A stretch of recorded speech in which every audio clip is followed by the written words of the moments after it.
Hello everyone, welcome back to the channel. इस video में देखने वाले हैं ये स्टार्टर 182 का ट्यूटोरियल। तो स्टार्टिंग की 4 प्रॉब्लम्स अभी मैंने ट्राई करी है। फिफ्थ मैं अभी ट्राई नहीं कर पाया क्योंकि मैं थोड़ा सा काम है मेरे को। तो वापस आने के बाद if I will be able to solve this question तो मैं इसका अलग से वीडियो बना दूंगा। बट स्टार्टिंग की 4 प्रॉब्लम्स अभी मैंने सॉल्व करी तो उसका देख लेते हैं। एक्चुअल में अभी कॉन्टेस्ट एंड भी नहीं हुआ, अभी ऑलमोस्ट 45 मिनट्स हैं। तो after the contest ends I will try to make this video public. तो जल्दी से आइए चारों क्वेश्चन डिस्कस कर लेते हैं। पहला क्वेश्चन है बार क्यू। ठीक, तो लिखा हुआ बहुत बड़ा सा, बट मैं आपको छोटे में समझाता हूँ। तो एक्चुअल में दिया क्या है हमें, एक्चुअल में जी और बी की एक स्ट्रिंग दी हुई है, यानी कि जी और बी इस स्ट्रिंग में है बहुत सारे। ठीक, आपको क्या दिया हुआ है, मतलब कि जो भी जिस तरीके से फ्रेज करी गई है प्रॉब्लम वो है कि आपका जी लिखा हुआ है, इसका मतलब कि एक गर्ल एंटर कर रही है, बी लिखा हुआ है इसका मतलब कि एक बॉय एंटर कर रहा है। ठीक, आपको बताना है, आपको कंडीशन दी हुई है कि as soon as like the count of boys becomes greater than like twice the count of girls। जब भी मतलब कि दुगने से भी ज़्यादा हो जाते हैं, गर्ल्स का काउंट मान लो अगर 3 है तो बॉयज़ अगर 6 से ज़्यादा हो गए किसी भी टाइम पे, तो उस टाइम पे क्या होगा, उस टाइम पे एंट्री बंद हो जाएगी। तो आपको बताना है ऐसे कितने मतलब कि टोटल नंबर ऑफ लोग पीपल एंटर कर सकते हैं। ठीक, तो इसमें क्या कर सकते हो आप, बस स्टार्टिंग में एक काउंट लेके चलो, एक गर्ल्स का काउंट एक बॉयज़ का काउंट, और गर्ल्स का काउंट लेके चलो, बॉयज़ का काउंट लेके चलो, और जो कंडीशन दी हुई है उसको जब पहला पहला ऐसा इंडेक्स मिल जाएगा जहाँ पे आपका ये वाला जो कंडीशन है ये सेटिस्फाई नहीं हो रही होगी, तो वही इंडेक्स प्लस वन, अगर आप जीरो बेस इंडेक्सिंग लेके चल रहे हो तो इंडेक्स प्लस वन वही आपका फाइनल आंसर हो जाएगा। जैसे कि मान लो अगर हम देखें तो देखो अभी यहाँ पे गर्ल 1 है, बॉय 0 है। ठीक, ये कंडीशन अभी फेल नहीं हो रही है। यहाँ पे गर्ल 1 है, बॉय भी 1 है। यहाँ पे गर्ल 1 है, बॉय 2 है, अभी भी कंडीशन फेल नहीं हुई क्योंकि ट्वाइस से ज़्यादा होना चाहिए। ठीक, अभी यहाँ पे गर्ल 2 है, बॉय भी 2 है। यहाँ पे गर्ल 2 है, बॉय 3 है। यहाँ पे गर्ल 2 है, बॉय कितने हैं, बॉय हैं 4। यहाँ पे गर्ल 2 है, बॉय है 5। देखो अभी तक फेल नहीं हुई कहीं पे भी, अगर कहीं पे भी फेल नहीं हुई यानी कि सारे लोग जा कर पाएंगे, लेकिन हम ट्राई करते हैं कि इसको फेल कराते हैं। ठीक, यहाँ पे गर्ल 3 हो गई, सॉरी यहाँ पे गर्ल 3 हो गई, तो अब हमें मतलब कि 7 चाहिए बॉयज़, तभी फेल हो पाएगा। ठीक, तो यहाँ पे 3 गर्ल हो गई, 6 बॉयज़ हो गए, यहाँ पे 3 गर्ल हो गई, 7 बॉयज़ हो गए। देखो यहाँ पे फेल हो गया है ना, यहाँ पे फेल हो गया। तो जिस भी हम इंडेक्स पे हैं 0 1 2 3 4 5 6 7 8, 8th इंडेक्स में है तो 8 प्लस 1 हमारा आंसर हो जाएगा, क्योंकि जीरो बेस इंडेक्सिंग है। तो क्योंकि ये वाला पर्सन भी जाएगा, जो पर्सन पे फेल हो रहा है वो पर्सन भी एंटर करेगा, उसके बाद ही फेल होगा।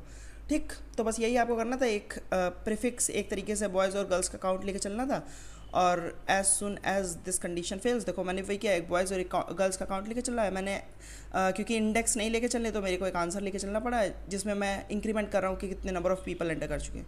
तो एज सुन एज कोई भी मिलता है गर्ल या बॉय, मैं अपना काउंट तो बढ़ाऊंगा ही कि हाँ एक ना एक पीपल आ चुका है, और उसके बाद देखेंगे कि अगर बॉय है तो बॉय का अकाउंट प्लस प्लस करेंगे, अदरवाइज गर्ल्स का अकाउंट प्लस प्लस करेंगे। उसके बाद अपनी कंडीशन चेक करेंगे, कंडीशन अगर मेरी फेल होती है यानी कि बॉयज़ का अकाउंट जो है वो मेरी 2 इंटू गर्ल्स के अकाउंट से भी ज़्यादा हो गया, तो मैं क्या करूँगा, तो मैं यहीं पे ब्रेक कर दूँगा और फाइनली अपना आंसर प्रिंट कर दूँगा। ठीक, तो ईजी सा क्वेश्चन था, कुछ ज़्यादा खास नहीं था इसमें।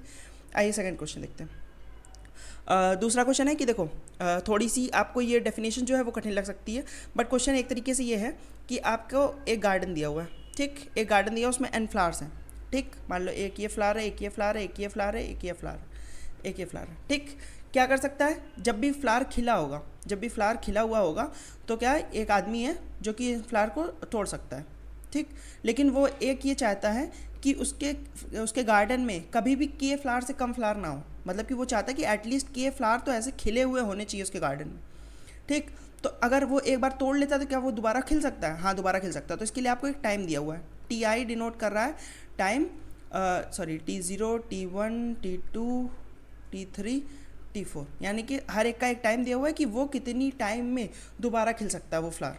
ठीक, आपको बताना है कि कितने नंबर ऑफ़ फ्लावर्स जो है वो ये आदमी तोड़ सकता है, कितने नंबर ऑफ़ फ्लावर्स ये आदमी तोड़ सकता है। अब कब तक तोड़ना है, तो एक डी दिया हुआ है, डी मतलब कि डी डेज़ में कितने नंबर ऑफ़ फ्लावर्स ये तोड़ सकता है, सच दैट उसकी ये वाली कंडीशन फेल ना हो। कौन सी कंडीशन, कि किसी भी टाइम पे इसके गार्डन में एटलीस्ट के फ्लावर खिले हुए होने चाहिए। ठीक, तो अब देखो आपके दिमाग में ग्रीडीली सबसे पहला थॉट क्या आएगा कि देखो मैं एक काम करता हूँ कि जिसका टाइम जो खिलने में देखो ज़्यादा टाइम ले रहा है उसको तोड़ने का मतलब नहीं बनेगा, उसको मैं एज अ यूज़ करता हूँ इस के की कंडीशन को सेटिस्फाई करने के लिए। जो मेरे दिमाग में है, जो आपके भी दिमाग में ये आना चाहिए कि ग्रीडली देखो क्या है कि जिसको खिलने में ज़्यादा टाइम लग रहा है उसको आप इस कंडीशन को सेटिस्फाई करने के लिए लगाओ ना। तो मैंने क्या किया, मैंने के ऐसे फ्लावर्स को लिया जिनका टाइम सबसे ज़्यादा था। तो मतलब कि अगर हम टाइम के बेसिस पे इसको सॉर्ट कर लें तो लास्ट के लोगों को मैंने रिजर्व कर दिया है किस चीज़ के लिए, लास्ट के लोगों को मैंने रिजर्व कर दिया है कि तुम हमेशा इस कंडीशन को सेटिस्फाई करो, और बाकी के लोगों को मैं कभी खिलने नहीं दूंगा, जैसे ही खिलेंगे तुरंत तोड़ लूँगा, जैसे ही खिलेंगे तुरंत तोड़ लूँगा। ठीक, तो मतलब कि अगर इसका टाइम मान लो 2 है, ये 2 दिन में खिलता है, और इसका टाइम मान लो 3 है, ये 3 दिन में खिलता है, और मेरे को अगर दिया हुआ है कि मान लो 7 दिन में बताना है कि कितनी बार मैं कितने फ्लावर्स तोड़ सकता हूँ, तो 7 दिन में मैं इस फ्लावर को कितनी बार तोड़ सकता हूँ बताओ। देखो 7 दिन में ये कितनी बार खिल सकता है। अगर मैंने इसको आज तोड़ा है, ठीक, अगर मैंने इसको आज तोड़ा है तो ये एक दिन छोड़ के अगले दिन खिला मिलेगा मुझे। ठीक, तो एक तरीके से मतलब कि ये 7/2 अगर मैं करूँगा तो मेरे को मिलेगा ना काउंट कि कितनी बार ये खिल सकता है, क्योंकि बेसिकली यही है ना कि इवनली कितनी बार डिवाइड कर सकते हो इस टाइम को। ये जो 7 डेज़ का टाइम है, 3 4 5 6 7, ठीक, ये जो 7 डेज़ का टाइम है इसको आप इवनली कितनी बार इस टी के फॉर्म में डिनोट कर सकते हो। तो वो आपका कैसे निकलेगा, वो आपका डिवाइड करोगे तभी तो निकलेगा। ठीक, तो बस हर एक फ्लावर के लिए इंडिविजुअली आप निकाल लोगे कि ये एक्चुअल में कितनी बार खिल सकता है, और जितनी बार खिल सकता है उससे +1 होगा, क्योंकि एक बार ये ऑलरेडी आपको खिला हुआ मिला है। तो डे 1 पे दिया हुआ है कि डे 1 पे सारे फ्लावर खिले हुए हैं, तो बस आपको यही करना था कि लास्ट के फ्लावर्स को, यानी कि जिनका टाइम सबसे ज़्यादा है, उनको आप क्या करोगे, उनको आप रख लोगे रिजर्व के लिए कि वो हमेशा इस कंडीशन को सेटिस्फाई करेंगे, क्योंकि कंडीशन हमेशा सेटिस्फाई होनी चाहिए कि एटलीस्ट के फ्लावर आपके खिले होने चाहिए, और बाकी फ्लावर से आप मेक श्योर करोगे कि कितनी ज़्यादा से ज़्यादा बार आप उनको तोड़ सकते हो। ठीक, तो ये हो गया आपका सेकंड क्वेश्चन। इसका अगर हम जल्दी से इम्प्लीमेंटेशन देखें तो देखो मैंने क्या किया है, मैंने यही किया है कि देखो इसको क्या किया है, सॉर्ट कर लिया मैंने किसके टाइम पे, टाइम के बेसिस पे सॉर्ट कर लिया है, और लास्ट के लोगों को मैंने रिजर्व कर दिया। तो मतलब कि मैं 0 से n-k तक ही केवल लूप चला रहा हूँ, और अब इनके लिए मैं क्या कर रहा हूँ, इनके लिए मैं चेक कर रहा हूँ कि ये कितनी बार खिल सकते हैं। तो देखो कितनी बार खिल सकते हैं, D-1, यानी क्योंकि पहले दिन तो खिला हुआ मिला था ना हमें, तो पहले दिन में तोड़ा तो एक तो ये हो गया, और बाकी क्या जितने मेरे D-1 डेज़ हैं उनमें ये कितनी बार खिल सकता है, उनमें ये जितनी बार भी खिल सकता है वो हम ऐड कर लेंगे। तो ये स्टार्ट की केवल हम n-k लोगों के लिए कर रहे हैं, क्योंकि लास्ट के लोग तो हमारे पास रिजर्व है। ठीक, तो उम्मीद करता हूँ कि ये भी आपको समझ में आ गया होगा। तो आइए अब तीसरे क्वेश्चन पर पढ़ते हैं। देखो तीसरा क्वेश्चन मेरे हिसाब से सेकंड क्वेश्चन से ज़्यादा इजी था, क्योंकि देखो इसमें क्या दिया हुआ है, इसमें आपको दिया हुआ है कि 3 कैरेक्टर्स हैं आपके पास, A, B और C, ठीक, उनकी फ्रीक्वेंसीज दी हुई है। तो देखो अगर हम देखें तो देखो क्या दिया हुआ है, आपको दिया कि A कितनी बार आ सकता है, B कितनी बार आ सकता है, और C आपका कितनी बार आ सकता है। ठीक, आपको ये दिया हुआ है कि A कितनी बार आ सकता है, B कितनी बार आ सकता है, और C कितनी बार आ सकता है। अब आपके 2 लोग हैं, एक एलिस है एक बॉब है। एलिस क्या चाहता है, एलिस क्या चाहती है, एलिस चाहती है कि वो क्या करे, एक स्ट्रिंग बनाए इन्हीं अकरेंसेस से, यानी कि 5 बार A आना चाहिए इस स्ट्रिंग में, 3 बार B आना चाहिए, और C आना चाहिए 4 बार। ठीक, वो एक स्ट्रिंग फॉर्म करेगी। अब बॉब क्या करेगा, बॉब ये करेगा कि इस स्ट्रिंग में से कोई एक कैरेक्टर हमेशा के लिए डिलीट कर देगा, यानी कि या तो वो सारे A डिलीट कर देगा, या तो वो सारे B डिलीट कर देगा, या तो वो सारे C डिलीट कर देगा। ठीक, बॉब ये कर सकता है। तो आपको बताना है कि एलिस ऐसी कोई एक स्ट्रिंग तैयार करे जिसमें जो लॉन्गेस्ट पैलिंड्रोमिक सबसीक्वेंस हो वो मैक्सिमम हो जब बॉब डिलीट कर दे कोई एक अकरेंस को। ठीक, तो देखो ये आपको इंट्यूशन इसका आ रहा होगा। क्या इंट्यूशन आ रहा होगा कि आप ट्राई करोगे कि आप इनको ऐसे डिवाइड करो कि आपका एक लॉन्गेस्ट पैलिंड्रोम बनाने की कोशिश करोगे। आप इससे लॉन्गेस्ट पैलिंड्रोम बनाने के बाद आप क्या करोगे, जो मैक्सिमम जिसकी अकरेंस होगी उसको हटाने की कोशिश करोगे। जैसे कि मैं बना के दिखाता हूँ आपको। देखो जैसे कि इनसे हम लॉन्गेस्ट पैलिंड्रोम क्या बना सकते हैं, ए देखो ए आपका 5 बार है, तो 2 बार तो साइड साइड में जाएगा, और एक बार क्या होता है, एक बार बीचों बीच में रख दोगे। ठीक, क्योंकि ऑड का आपको कैसे बनता है, पैलिंड्रोम के लिए इवन जो भी होंगे आपके पेयर्स, वो इवन जितने पेयर्स बना सकते हो उतने बनाओ, और एक मैक्सिमम एक ऑड नंबर रख सकते हो आप। ठीक, तो आप वैसे ही बनाने की कोशिश करोगे। उसके बाद आप इस बी को क्या करोगे, इस बी को भी आप इवनली डिस्ट्रीब्यूट करने की कोशिश करोगे। इस बी को भी आप 2 बार साइड साइड में रखोगे, और एक बार आप कहोगे क्या, एक बार आप कहोगे कि ये बी बीच में रखने की कोशिश करता हूँ मैं, अगर रख पाऊंगा कि नहीं। क्योंकि देखो ये डिस्टर्ब नहीं करेगा, क्यों, क्योंकि आपको सब सीक्वेंस चूज़ करना है। तो आप इस बी को लेना है या नहीं ये आपके ऊपर डिपेंड करता है। अगर सब स्ट्रिंग होता तो फिर इस बी को बीच में रखने में दिक्कत होती, क्योंकि ये बी बी अगर बीच में आ जाता तो आपका पूरा पूरा मामला गड़बड़ा देता, क्योंकि देखो ए बी जो है वो बीच में, ये आपका एक ऑलरेडी पैलिंड्रोम नहीं है, तो आपका मतलब ये पूरी स्ट्रिंग भी पैलिंड्रोम नहीं बचेगी, है ना। तो इसलिए क्योंकि हम सब सीक्वेंस चूज़ कर रहे हैं, तो फिर हमें कोई मतलब नहीं कि हम बीच में बी रख रहे हैं कि नहीं, क्योंकि लास्ट में चूज़ करना है कि नहीं इसको अपने सब सीक्वेंस में, पैलिंड्रोमिक सब सीक्वेंस में, ये हमारे ऊपर है। ठीक, अब देखो सी को क्या करोगे, सी को भी आप डिस्ट्रीब्यूट करने की कोशिश करोगे, सी को भी देखो आपने इवनली डिस्ट्रीब्यूट कर दिया। अब देखो आपको पता है कि बॉब क्या करेगा, बॉब जो मैक्सिमम अकरेंस है, जिसकी मान लो ए आपका 7 बार होता, ए मान लो आपका 7 बार होता, तो ए आप दोनों तरफ 3 3 बार आ रहा है। अब बॉब क्या करेगा, बॉब कौन सा कैरेक्टर हटाने की कोशिश करेगा, बॉब जिसकी मैक्सिमम अकरेंस है वही तो हटाने की कोशिश करेगा। तो बॉब क्या कर देगा, बॉब मैक्सिमम अकरेंस वाला एलिमेंट हटा देगा आपका। ठीक, अब आपका बचेगा क्या, अब आपके दो जो नॉन मैक्सिमम अकरेंस वाले एलिमेंट थे वो बचे। ठीक, मान लो ये 3 है और ये मान लो 4 है, तो अब आप क्या कर सकते हो, इनसे आप कितनी लेंथ का पैलिंड्रोम बना सकते हो। देखो इस 4 को क्या करोगे आप, दोनों तरफ डालोगे, इस मतलब कि एक तरीके से सी सी और सी सी, और ये 3 है तो इसका क्या करोगे आप, दोनों तरफ एक एक डाल दिया और बीच में एक और रख दिया, तो यानी कि 4 + 3 7 साइज़ का। लेकिन देखो एक एज केस क्या है, एज केस है कि मान लो अगर 3 और 5 होता तो अब क्या आप 8 साइज़ का बना सकते हो, नहीं, क्यों, क्योंकि दोनों ऑड है, और ऑड मतलब कि एक ही एलिमेंट ऑड हो सकता है आपके पैलिंड्रोम में, एक ही एलिमेंट की अकरेंस ऑड हो सकती है, क्योंकि वो बीच में एक एलिमेंट होता है जिसको किसी और से कंपेयर नहीं करना होता, बाकी आपका पेयर में होने चाहिए लोग। तो यानी कि इस केस में क्या हो जाएगा, इस केस में आपको एक माइनस करना पड़ेगा, क्योंकि एक एलिमेंट आपको वेस्ट करना पड़ेगा। अगर दोनों ऑड बार हैं तो एक माइनस कर दो, अदरवाइज दोनों का सम जो होगा, जो नॉन मैक्सिमम एलिमेंट का सम होगा, वही आपका फाइनल आंसर होगा। आपको थोड़ा सरल लग सकता है, तो ये बेसिकली ए की तरीके ही है, ए के लेवल का ही है, तो ये पता नहीं क्यों इन्होंने सी में दिया हुआ है, बट हाँ।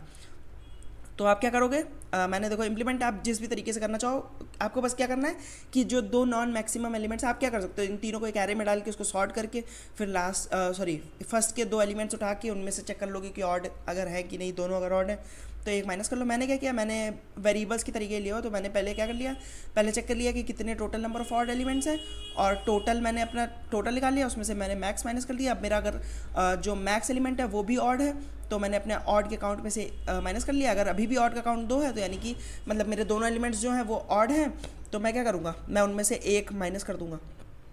ठीक, तो इम्प्लीमेंट आप किसी भी तरीके से कर सकते हो, बस आपको इम्प्लीमेंट क्या करना है कि जो दो नॉन मैक्सिमम एलिमेंट हैं उनमें से चेक करना है कि उनका सम पहले निकाल लो, और अगर दोनों ऑड है तो एक माइनस कर लोगे सब में से। ठीक, रीजनिंग मैंने दे दी क्यों माइनस करना है। तो आइए अब लास्ट और फाइनल क्वेश्चन देखते हैं, इस वीडियो का फाइनल है एटलीस्ट।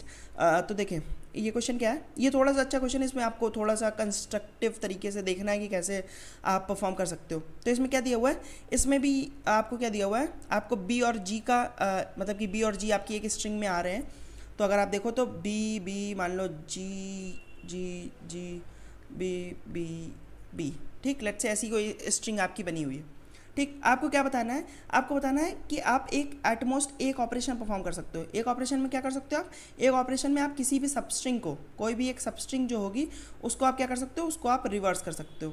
ठीक, सबस्ट्रिंग रिवर्स का मतलब है कि अगर ये वाली सबस्ट्रिंग आपने चूज़ करी तो अब आपकी नई स्ट्रिंग क्या हो जाएगी, नई स्ट्रिंग हो जाएगी। इसको अगर रिवर्स कर दोगे तो बी बी इधर आ जाएगा और ये जी इधर और जी इधर। तो एक तरीके से बस ये सबस्ट्रिंग रिवर्स करके उसके बाद आप वापस से इसी एरे में उस सबस्ट्रिंग को रिप्लेस कर दोगे बस। ठीक, तो अब आपको करना क्या है, आपको देखो उन्होंने कहा है कि कोई भी लगातार के कंजिक्यूटिव कैरेक्टर सेम नहीं होने चाहिए। ठीक, के कंजिक्यूटिव कैरेक्टर्स आप सेम नहीं रखना है, इसीलिए आप ये ऑपरेशन परफॉर्म कर सकते हो। अगर मान लो आपकी स्ट्रिंग में मान लो अगर किसी ने कहा कि 3 कंजिक्यूटिव कैरेक्टर्स नहीं होने चाहिए, तो देखो अभी क्या था, अभी ये जी जी देखो 3 बार थे, लेकिन हमने जब देखो जी जी भी 3 बार थे और ये बी बी भी 3 बार थे, हमने क्या किया, हमने देखो जब ये ऑपरेशन परफॉर्म किया, अब देखो अब कोई भी कंजिक्यूटिव कैरेक्टर्स एट मैक्स 2 बार हैं, कोई भी कंजिक्यूटिव कैरेक्टर्स 3 बार नहीं है ना। तो हमको यही करना है, हमको क्या बताना है, हमको बताना है कि ये ऑपरेशन आप एटमोस्ट एक बार परफॉर्म कर सकते हो, यानी कि आप परफॉर्म करो या फिर ना करो ये आपके ऊपर है, और अगर करोगे तो केवल एक बार ही कर सकते हो। ठीक, तो आप कब नहीं करना चाहोगे, मान लो अगर आपकी स्ट्रिंग में कोई भी ऐसा कैरेक्टर नहीं है जो कि के बार कंजिक्यूटिवली आ रहा हो, तो आप इसको परफॉर्म ही नहीं करना चाहोगे, आप डायरेक्ट कह दोगे कि हाँ ये तो पॉसिबल है। अदरवाइज आप क्या, अगर कोई आ रहा होगा तो आप ट्राई करोगे कि हाँ परफॉर्म कर सकते हैं कि नहीं। तो आपको बस ये बताना है कि एटमोस्ट एक बार परफॉर्म करने के बाद ये क्या ये कंडीशन को सेटिस्फाई कर देगा कि नहीं, कि एटमोस्ट के कंजिक्यूटिव कैरेक्टर्स नहीं होंगे आपकी स्ट्रिंग में। ठीक, तो पहले देखते हैं किसके लिए पॉसिबल नहीं होगा। मान लो अगर आपका के की वैल्यू है 3, ठीक, और आपको स्ट्रिंग ये दी हुई है, स्ट्रिंग मान लो ये दी हुई है, ठीक, नहीं, ठीक, अब मान लो ये स्ट्रिंग दी हुई हो, तो अब देखो, अब आप देखो किसी एक, अगर आपका के की अगर आपका ऐसे कैरेक्टर्स जो आपकी कंडीशन को फेल कर रहे हैं वो मान लो 3 या 3 से ज़्यादा हैं, तो मैं कहता हूँ कि ये पॉसिबल ही नहीं है आपका ऑपरेशन परफॉर्म करने में। क्यों? क्योंकि देखो आप ऑपरेशन में करना क्या चाहोगे कि जो आपका कैरेक्टर नहीं सेटिस्फाई कर रहा है उसकी आप आधी अकरेंस को किसी दूसरे की आधी अकरेंस से रिप्लेस करना चाहोगे। बेसिकली आप यही तो कर सकते हो कि अगर देखो आपका इधर मान लो बी बी बी बी था और इधर आपका मान लो कहीं पे जी जी जी था, ठीक। तो अब देखो ये दोनों ही सेटिस्फाई नहीं कर रहे हैं, तो अब आप क्या करना चाहोगे? अब आप इसकी जो आधी अकरेंस है इसको इसकी आधी अकरेंस से रिप्लेस कर सकते हो, बस यही आप कर सकते हो, क्योंकि रिवर्स में आपका और कुछ नहीं होगा। बीच के एलिमेंट्स थोड़ी चेंज हो रहे हैं, बीच के एलिमेंट्स को आप कुछ कर ही नहीं सकते, बीच के एलिमेंट जो कंसेक्यूटिव थे वो कंसेक्यूटिव ही रहेंगे। बस आप लास्ट के जो एलिमेंट्स हैं उनको ही ऐसा कर सकते हो कि वो जो कंसेक्यूटिव थे उनको आप किसी और के साथ पेयर करवा दो, ठीक। तो इस केस में आप क्या कर सकते हो? इस केस में आप उधर का जी जी उठा के इधर ला सकते हो और इधर बी भी ला सकते हो। बाकी बीच के एलिमेंट्स जो कंसेक्यूटिव थे वो कंसेक्यूटिव ही रहेंगे, बस उसका ऑर्डर अपोजिट हो जाएगा, बाकी लेकिन कंसेक्यूटिव एलिमेंट्स तो कंसेक्यूटिव ही रहेंगे, ठीक। तो आप मतलब कि एट मैक्स जो 2 एलिमेंट्स ऐसे कंडीशन को फेल कर रहे हैं उनको ही उनके लिए सेटिस्फाई करा सकते हो। अगर तीसरा एलिमेंट होगा तो किसी 2 को आप चूज़ करोगे तो या तो वो उनके बीच में आ जाएगा, और उनके बीच में आ जाएगा तो केवल उसकी वो रिवर्स ही हो जाएगा, बाकी और कंसेक्यूटिव पे उसको कोई इफेक्ट नहीं पड़ेगा, या तो वो इसके बाहर ही होगा कहीं पे, ठीक। तो उम्मीद करता हूँ कि ये तो आपको एटलीस्ट समझ में आ गया होगा, या तो ये आपने एटलीस्ट ऑब्जर्व कर लिया होगा कि एट मैक्स जो दो ऐसे वो हैं जो फेल कर रहे हैं उनके लिए आप कर सकते हो, ठीक। तो अगर आपने पहले निकाल लिया कि कितने ऐसे लोग हैं जो कितने ऐसे कैरेक्टर्स जो कंसेक्यूटिव फेल कर रहे हैं, अगर उसका count greater than equals to 3 है तो यानी कि कभी भी पॉसिबल नहीं है, आप सीधे सीधे नो रिटर्न कर सकते हो, ठीक। अब केसेस क्या बचे? केसेस बचे कि उनका काउंट जो है वो 2 के बराबर है, उनका काउंट जो है 1 के बराबर है, उनका काउंट 0 के बराबर है। 0 के बराबर है यानी कि ऑलरेडी सेटिस्फाइड है, तो इस केस में हमेशा आंसर येस होगा, इस केस में हमेशा आंसर येस होगा, इस केस में हमेशा आंसर नो होगा, ठीक। अब देखो 2 वाला केस आपका थोड़ा सिंपल है। 2 वाला केस क्यों सिंपल है? क्योंकि मान लो इधर एक आपका जी जी जी था, इधर आपका भी एक जी जी जी था, ठीक। तो क्या आप अब बताओ, अब इधर के आधे उठा के इधर आधा रखने का कोई मतलब बनेगा? नहीं, क्योंकि दोनों जो हैं वो सेम ही हैं, तो इधर के जो इतने आप उठा के उधर रखोगे अभी भी उतना ही सेम बना रहेगा, ठीक।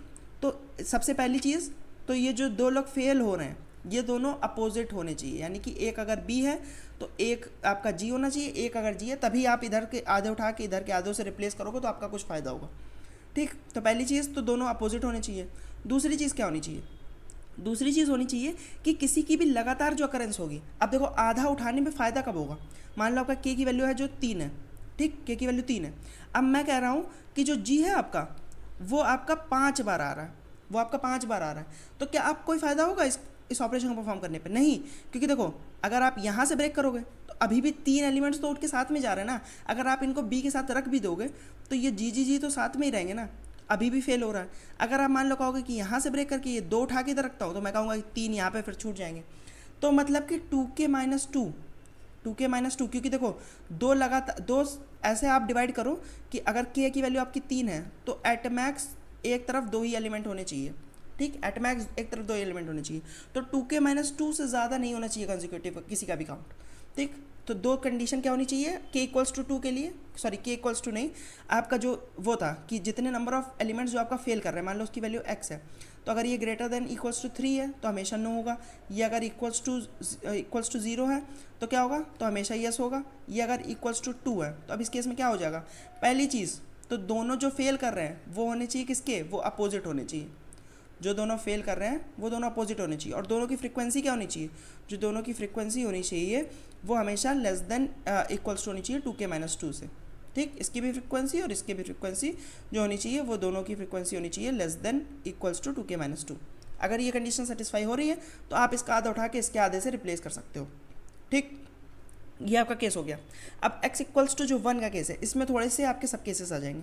देखो अब x=1 का केस है, अब इसमें कब कब आप परफॉर्म कर सकते हो? देखो मैंने कहा कि x=1 है, मान लो कि x=1 है तो यानी कि b आपका होगा 3 बार लगातार, ठीक। 3 बार या 4 बार, जितनी बार भी होगा, 4 ही बार हो सकता है मैक्सिमम, क्योंकि उसके बाद तो ये वाली कंडीशन फेल हो जाएगी। तो पहली चीज़ तो फ्रीक्वेंसी किसी की भी 2k-2 से ज़्यादा नहीं होनी चाहिए, ये तो आपको हमेशा चेक करना है। अब आप परफॉर्म कब कर सकते हो? मान लो मैंने कहा कि कहीं पे 2 जी हैं, कहीं पे 2 जी हैं, तो अब क्या कर सकते हो आप? अब आप देखो इससे परफॉर्म करोगे तो कोई इफेक्ट नहीं पड़ेगा। अब आप क्या करोगे? एक जी के साथ इसको स्वैप कर दोगे तो देखो यहाँ पे एक बैरिकेड एक तरीके से काम करेगा, ये जी जो है ये एक बैरिकेड का काम करेगा। तो आपको पता है कि आपका 2 बी के बाद कभी बी नहीं आ रहा है, एक जी तो एटलीस्ट आएगा ही। तो कहीं पे भी स्ट्रिंग में आपका 2 जी है तो फिर आपका ये काम हो सकता है। ठीक, इसकी फ्रीक्वेंसी जो है वो आपकी लेस देन इक्वल्स टू है 2k-2 से, और स्ट्रिंग में कहीं ना कहीं 2g आ रहे हैं, स्ट्रिंग में कहीं ना कहीं 2g आ रहे हैं, या फिर अगर ये आपका g होता तो स्ट्रिंग में कहीं ना कहीं 2b आ रहे हैं, तो आपका काम हो जाता। ठीक, दूसरी चीज़ क्या है, दूसरी चीज़ है मान लो आपकी स्ट्रिंग में कहीं भी 2b नहीं है। ठीक, अब पूरी स्ट्रिंग में कहीं भी 2b नहीं है, अब पूरी स्ट्रिंग में g था, तो अब पूरी स्ट्रिंग में खाली b ही है कहीं ना कहीं। तो अब देखो अगर लास्ट में मान लो बी है, लास्ट कैरेक्टर आपका बी है, तो अब देखो आपको बैरिकेड की ज़रूरत ही नहीं है, अब आपको बैरिकेड की ज़रूरत ही नहीं है, बैरिकेड की ज़रूरत नहीं है, तो यानी कि ये जी उठा के आप इस जी को इसके लास्ट में पहुंचा सकते हो। तो अब अगर आप रिवर्स करोगे तो बीच की स्ट्रिंग ऐसी ही रह जाएगी और जी लास्ट में पहुंच जाएंगे। तो अब मतलब कि ये किसी और के साथ काम नहीं ख़राब कर रहे हैं, अब ये किसी और के साथ काम नहीं ख़राब कर रहे हैं, तो भी आपका काम हो जाएगा। ठीक, ये मैं एग्जाम्पल लेके चल रहा हूँ, आप इसकी जगह बी भी रख सकते हो, तो उस तरफ जी होना चाहिए बस। ठीक, या फिर इस लास्ट में जी होना चाहिए, किसी भी एक तरफ अगर आपका जी है तो आप क्या करोगे, आप आधे एलिमेंट्स को इससे स्वैप कर दोगे। बस एक तरीके से आप क्यों ढूंढ रहे हो कि क्यों लगातार 2g होने चाहिए, क्योंकि अगर लगातार 2g नहीं है तो एक जी के बाद फिर मल्टीपल बीज होंगे, आपके मल्टीपल बीज होंगे। तो अगर आप इधर से इस जी को हटा के यहाँ पे कुछ बीज रिप्लेस कर रहे हो, तो हो सकता है कि आपकी कंडीशन फेल हो रही हो। ठीक, अभी इस पर भी आएंगे हम, कंडीशन कब फेल होगी कब फेल नहीं होगी। ठीक, तो दो चीज़ें हो गई, क्या क्या चीज़ें हो गई कि अगर मान लो आपका बी जो है बी फेल कर रहा है कंडीशन को, बी मतलब कि एक ऐसा एलिमेंट है जो कि आपका के से ज़्यादा बार आ रहा है, तो आप क्या करोगे, तो ढूंढोगे पहले कि कहीं 2g है कि नहीं। अगर कहीं 2g मिल गए तो आपका काम हो जाएगा, तो आप यस रिटर्न कर दोगे। अगर 2g नहीं मिले तो आप देखोगे कि g जो है वो एंड ऑफ द स्ट्रिंग पे है कि नहीं, या तो इस एंड पे या तो इस एंड पे। अगर किसी एक एंड पे है तो यानी कि तो भी आपका काम हो जाएगा। अब अगर ये सब कुछ नहीं है तो अब आपको पता है कि जो b है ये स्ट्रिंग बी पे ही स्टार्ट हो रही है और बी पे ही एंड हो रही है। ठीक, तो मतलब कि जी जो है वो सिंगल सिंगल कहीं ना कहीं है। ठीक, अब आपकी लास्ट कोशिश क्या बची, लास्ट कोशिश आपकी बची कि क्या मैं इसको किसी तरीके से ऐसे डिवाइड कर दूं, किसी जी के बाद मान लो अगर ऐसा था, तो क्या आप डिवाइड कर सकते हो कि नहीं, हाँ आप डिवाइड कर सकते हो। अभी भी आप अगर इससे रिप्लेस कर दोगे इस बी को, तो बी बी जी और बीच की स्ट्रिंग्स ऐसे ही बची, और ये बी इधर चला गया और एक ही बी क्योंकि यहाँ पे था, तो भी आपकी कंडीशन सेटिस्फाई हो गई। ठीक, क्योंकि इस केस में आपका फेल हो सकता है। मैंने जो स्टार्टिंग में कोड लिखा था मैंने ध्यान नहीं दिया था कि सिंगल जी भी रिप्लेस कर सकता है। ठीक, तो फिर मैंने ये टेस्ट केस बनाया, ये टेस्ट केस देखो आपका ये टेस्ट केस भी सेटिस्फाई कर रहा है। ठीक, तो आपको ये भी ध्यान में रखना पड़ेगा कि आपका जब ऐसा कभी होगा कि सिंगल जी ही है मान लो आपकी पूरी स्ट्रिंग में और जी कभी एंड पे नहीं आ रहे हैं, लेकिन फिर भी आपका कंडीशन सेटिस्फाई हो सकती है। जिस केस में क्या होगा कि ये जो नंबर ऑफ कैरेक्टर्स हैं और ये जो कैरेक्टर हैं जी, दो जी के किसी भी दो जी के बीच का कैरेक्टर और ये जो लगातार जो फेलिंग कैरेक्टर्स हैं, इनका जो सम होगा, यानी कि ये 3 बार आ रहा है और ये एक बार, यानी कि 3 बार और एक बार, ये जो होगा ये तुम्हारा क्या होगा, less than equals to 2k-2, क्योंकि 2k-2 से ज़्यादा वाला हमेशा फेल करेगा। क्यों, क्योंकि अगर मान लो यहाँ पे 2 बार होता, तो अब देखो अब अगर आप 2 कैरेक्टर उठा के लाओगे तो 4 बार हो जाएगा, अगर आप एक कैरेक्टर उठा के लाओगे तो 3 बार हो जाएगा। ठीक, किसी ना किसी तरीके से तो फेल हो ही जाएगा। तो यानी कि हमेशा जो फ्रीक्वेंसी होगी वो 2k-2 से ही कम होनी चाहिए। अब देखो इसकी इंप्लीमेंटेशन में आपको थोड़ी सी तकलीफ हो सकती है अगर आपको बहुत अच्छे से इंप्लीमेंटेशन नहीं आती है।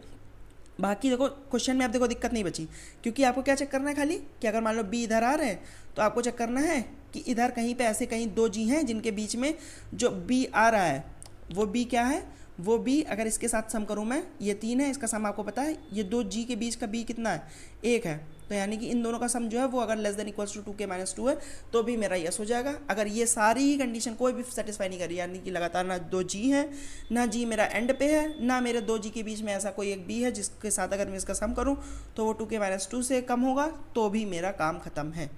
ठीक, तो मैंने क्या डिस्कस किया, मैंने डिस्कस किया कि अगर मान लो जितने लोग आपके फेल कर रहे हैं वो अगर greater than equals to T है तो हमेशा नो, अगर वो आपके इक्वल्स टू 0 है यानी कि एक भी आदमी फेल नहीं कर रहा तो हमेशा यस। अगर मान लो 2 लोग फेल कर रहे हैं तो पहली तो वो दोनों अपोजिट होने चाहिए, यानी कि एक अगर जी फेल कर रहा तो एक आपका बी फेल करना चाहिए। ठीक, दोनों अपोजिट होने चाहिए और दोनों की क्या फ्रीक्वेंसी जो होनी चाहिए वो less than equals to 2k-2 होना चाहिए। ठीक, दोनों ही के लिए सेटिस्फाई करना चाहिए। और अगर x इक्वल्स टू 1 है तो अगर मान लो आपका b फेल कर रहा है तो आपका 2g लगातार कहीं मिल जाए आपकी स्ट्रिंग में, या तो एंड पे मिल जाए आपका g, और या तो कोई 2g के बीच में नंबर ऑफ जो b's हैं वो मान लो c है, तो जो b का काउंट है यहाँ पे यानी कि C1 मान लो इसका काउंट है, इसका काउंट मान लो C2 है, तो C1 प्लस C2 जो आपका होना चाहिए वो less than equals to 2k-2 होना चाहिए। अगर इनमें से कोई भी कंडीशन सेटिस्फाई होती है तो आपका आंसर होगा यस, अदरवाइज आपका आंसर होगा नो। ठीक, अब इसकी इंप्लीमेंटेशन में दिखा देता हूँ, ज़रूरी नहीं है कि आपको भी ऐसे इंप्लीमेंट करना है। मैंने हो सकता है इसको थोड़ा कठिन तरीके से इंप्लीमेंट किया हो, आप हो सकता है इसको थोड़ा सरल तरीके से इंप्लीमेंट कर लो, वो टोटली आपके ऊपर है। देखो मैंने क्या किया, मैंने एक पहले एरे बना ली जिसमें मैं स्टोर करूँगा क्या, ऐसे अपने पेयर्स जो मेरे फेल कर रहे हैं, मैं स्टोर कर रहा हूँ कि कौन फेल कर रहा है और उसका काउंट कितना है। ठीक, तो देखो मैंने वही एक लूप चलाया जिसमें मैं लगातार कंजिक्यूटिव की फ्रीक्वेंसी निकाल रहा हूँ। जैसे ही कंजिक्यूटिव की फ्रीक्वेंसी अगर मेरे मान लो मिली आपको, मुझे ग्रेटर देन इक्वल्स टू के, यानी कि के से बड़ी, यानी कि ये आदमी फेल कर रहा है, तो उसको मैंने अपने आंसर में पुश कर लिया। ठीक, आंसर पुश कर लिया। और साथ में देखो मैं ये भी लेके चल रहा हूँ कि मेरा जी की मैक्सिमम अकरेंस क्या है और बी की मैक्सिमम अकरेंस क्या है। ये मेरी किस में हेल्प करेगी, ये मेरी हेल्प करेगी जब मुझे फाइंड करना था कि मेरे लगातार 2 बी है कि नहीं।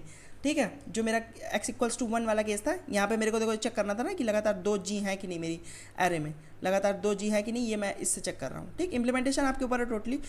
मेरे को जैसा समझ में आया मैंने वैसे इंप्लीमेंट किया। अब मैं क्या चेक करूँगा, अगर मेरी जो x की वैल्यू है वो 0 है, यानी कि एरे का साइज 0 है, तो यानी कि एक भी आदमी फेल नहीं कर रहा, तो मैं येस रिटर्न करूँगा। अगर ग्रेटर देन इक्वल्स टू 3 हो जाता है तो मैं नो रिटर्न करूँगा। अदरवाइज अगर मेरा 2 है तो अब देखो मैंने क्या निकाल लिया, मैंने पहले वाले की फ्रीक्वेंसी निकाल ली, दूसरे वाले की फ्रीक्वेंसी निकाल ली, पहला कैरेक्टर निकाल लिया, दूसरा कैरेक्टर निकाल लिया। अब मैं चेक करूँगा दोनों के अपोजिट हैं। अगर दोनों अपोजिट हैं और फ्रीक्वेंसी दोनों की जो है वो 2 के -2 से कम है, ठीक है, कम या बराबर है, तो मैं यस रिटर्न करूँगा, अदरवाइज मैं नो रिटर्न करूँगा। अब देखो ये वाला केस क्या है, ये केस है जब x की वैल्यू 1 है, यानी कि एरे का साइज जो है 1 के इक्वल है। तो अब मैं निकालूंगा कि कौन फेल कर रहा है। पहली चीज़ तो फ्रीक्वेंसी जो होनी चाहिए वो 2 के -2 से कम होनी चाहिए। अगर फ्रीक्वेंसी 2 के -2 से ज़्यादा है तो नो रिटर्न कर दो। अदरवाइज अब मैं चीज़ें चेक करना चालू करूँगा। पहली चीज़ क्या चेक करी कि अगर मेरा जी फेल कर रहा है और बी मेरा एटलीस्ट 2 बार है, अगर बी 2 बार है तो बी यस हो जाएगा। अदरवाइज अगर मेरा बी जो है वो एक्सट्रीम एंड्स पे है तो बी यस हो जाएगा। ठीक, और इस वाले केस में क्या चेक कर रहा हूँ, इस वाले केस में मैं वाली कंडीशन चेक कर रहा हूँ कि लगातार जो 2 जी है मेरे, उसके बीच में जो बी है उसके साथ जो इसका सम है वो आपका जो 2 के -2 से कम होना चाहिए। ठीक है, तो और दूसरा फिर यहाँ पे मैं क्या चेक कर रहा हूँ, यहाँ पे मैं उसका ही अपोजिट चेक कर रहा हूँ जस्ट कि मेरा अभी ऊपर मैंने चेक किया था कि मेरा जी है, अब मैं यहाँ पे चेक कर रहा हूँ कि बी है। अगर बी है तो फिर मेरा जी का काउंट जो होना चाहिए वो 2 से बड़ा होना चाहिए, या फिर मेरा एक्सट्रीम एंड्स पे जी होना चाहिए, तो मेरा यस हो जाएगा।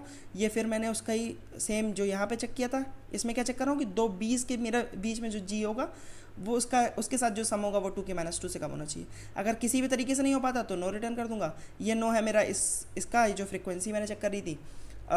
तो उम्मीद करता हूँ कि आपको समझ में आया होगा। अगर आपको कोई भी डाउट है, थोड़ा मैंने तेज़ बताने की कोशिश करी क्योंकि मैं थोड़ा जल्दी में हूँ, बट अगर आपको कहीं पे भी कोई भी डाउट हो तो आप उससे कमेंट सेक्शन में पूछ सकते हैं। I would love to answer that. अगर वीडियो पसंद आए तो उसको लाइक कर देना, चैनल को सब्सक्राइब कर देना। मैं मिलता हूँ आपसे किसी और वीडियो में, तब तक के लिए बाय बाय।